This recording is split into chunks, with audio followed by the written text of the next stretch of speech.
అందరికీ శనార్థులు. ఈరోజు నేను ఒడ్లేకి వచ్చిన ఫ్రెండ్స్ ఎవరికో కాదు, మా ఊర్లోనే బైర్ భాస్కర్ తాత అని ఉంటాడు. మా తాత వాళ్ళకే వచ్చిన. ఇక నేను వెంకయ్యాడు అంటే మా అన్న అవుతాడు, ఇక వీడు బొమ్మరిది అవుతాడు బన్నియాడు. ఇక పక్కపండి మా అమ్మమ్మ, ఇక పుష్పమ్మ, అమ్మ పేరు పుష్ప.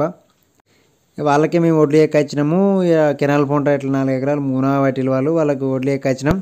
ఇక ఆడుతూ పాడుతూ ముచ్చట్లు పెట్టుకుంటూ ఇక నేను మా బామ్మరిది గాడు ఒక దిక్కు పోతాను. ఇక మా అమ్మమ్మను వెంకయ్యాడు ఇంకో దిక్కు వేలు, అశోక్ గాడును మా భాస్కర్ తాత ఇంకో దిక్కు వేలు.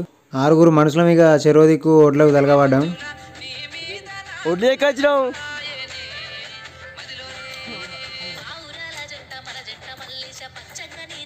ఇక మా ఇంట్లో బువ్వాళ్ళు అయింది. ఇక అందరం ఒక కూర్చొని మంచిగా చెట్టు కింద కూర్చొని ఒకరు కూరలు ఒకరు వేసుకుంటా మంచిగా ముచ్చట్లు పెట్టుకుంటా జోకులు చేసుకుంటా మంచిగా సంబరంగా అన్నం తిన్నాం.